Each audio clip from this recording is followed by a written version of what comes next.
Honourable Chair, I'm glad that the topic of today's debate explicitly links Freedom Day to our Constitution, because Freedom Day is a celebration of our transition to a constitutional democracy based on individual liberty. Freedom Day, in many ways, is Constitution Day. But as we've heard throughout this debate, there is also profound political disagreement brewing in our society about how to bring about the substantive freedom from poverty, unemployment, and violent crime that we've clearly not yet achieved.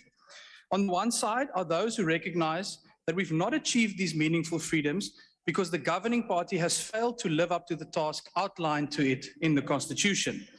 This grouping of constitutionalists, led by the DA but with support in other parties, understand that loyalty to constitutional values holds the key to achieving substantive freedom. On the other side stands those who scapegoat our Constitution for the failure of the ANC to create a truly free and open society. This latter group's position was most clearly articulated recently by Minister Lindiwe Sisulu. In an op-ed, she attacked our Constitution and dismissed its guardians at the Constitutional Court as, quote, mentally colonized. A few weeks later, on Human Rights Day no less, the ANC Premier of KwaZulu-Natal, Zihle Zikalala, called for a coup against constitutional democracy in favor of so-called parliamentary sovereignty. This is the exact same system that prevailed under apartheid and would give the government unfettered power to make any law of its choosing, even laws that violate our most basic human rights.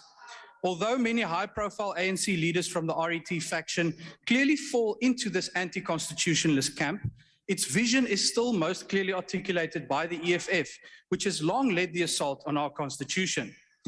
As the competing narratives over Freedom Day make clear, South Africa is headed for a profound showdown leading up to the 2024 election between Democrats loyal to the Constitution and demagogues at war with it.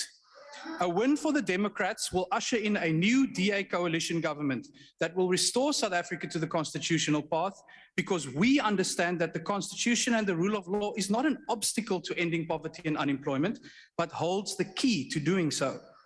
On the other hand, a win for demagogues will see the EFF, RET, and their allies subvert the constitutional order with devastating consequences. With the ANC now clearly set to lose its majority in 2024, every South African, including the members of this very House, should reflect on the following question. Am I among those who scapegoat the Constitution for South Africa's failure to achieve substantive freedom, or do I rightfully blame the government that has failed to implement and uphold the Constitution? The answer each one of us provides to this question will determine whether South Africa will celebrate Freedom Day in the years to come. Thank you.